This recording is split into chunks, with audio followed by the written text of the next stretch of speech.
अगदी जलद व अचूक बातम्यांसाठी पाहत रहा महामीडिया 24 सदैव तत्पर। इचलकरंजी परिसरातील शेतकऱ्यांच्या सुरक्षेचा व पाणी वीज बचतीचा मुद्दा पुन्हा एकदा गंभीर बनला आहे। शेतीसाठी सध्या दिली जाणारी रात्रपाळीची वीज वेळ बदलून दिवस पाळीमध्ये देण्यात यावी अशी ठाम मागणी स्वाभिमानी संघटना मानगाव यांच्या वतीने महाराष्ट्र राज्य विद्युत वितरण मंडळाला करण्यात आली आहे। शेतकऱ्यांना कडाक्याच्या थंडीत बिबट्या व इतर हिंस्र प्राण्यांच्या धोक्यातून शेतामध्ये जाऊन पाणी तपासणे कठीण होत असल्याने पाणी व विजेचा अपव्यय वाढत असल्याचे निवेदनामध्ये नमूद करण्यात आले आहे। शेतीसाठी रात्रपाळीऐवजी दिवसपाळी वीज वाढवून द्या अशा स्वरूपाचे निवेदन स्वाभिमानी संघटना मानगाव यांच्या वतीने महाराष्ट्र राज्य विद्युत वितरण मंडळ उपकार्यकारी अभियंता इचलकरंजी विभाग यांना देण्यात आले। निवेदनामध्ये म्हटले आहे की शेती विभागाकरिता सोमवार, मंगळवार व बुधवार रोजी रात्री 10:30 ते सकाळी 6:30 वाजेपर्यंत वीज वितरण केले जाते।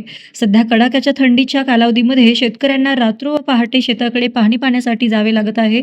थंडी प्रचंड स्वरूपामध्ये पडत असल्याने या कालावधीमध्ये शेतकरी पाणी नियोजनाकडे जात नसल्याने पाण्याचा व विजेचा अपव्यय होत आहे। शिवाय पट्टणकडोली व नदी परिसरामध्ये बिबट्याचा वावर असल्याची चर्चा परिसरामध्ये सुरू आहे। रात्री कोल्ह्याचा कळप तर पहाटे भटक्या कुत्र्याचा वावर अशा हिंस्र प्राण्यांच्या वावरामुळे शेतकरी वर्ग भीतीच्या छायेमध्ये असून पाण्याकडे जाण्यासाठी दुर्लक्ष करत असल्याने पाण्याचा वापर अयोग्य पद्धतीने होत आहे। यामुळे पाण्याचे नासाडी व विजेसह पाण्याचा अपव्यय होत आहे।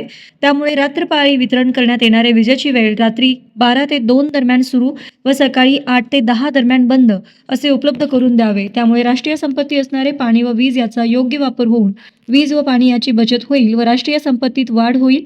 निवेदनावर अरुण मगदूम, शिवगुंडा पाटील, किंगमेकर अभय बनवाडे, अंकुश चव्हाण, राजगुंडा बेले, महावीर पाटील, शिवानंद कारवेकर, अभिषेक मगदूम, नितीन कांबळे, वृषभ पाटील, सुरेश मगदूम, महावीर देमांडा, सुधीर बिरनाळे, सौरभ मगदूम, बाळासोबाईकाई आदीच्या सह्या आहेत।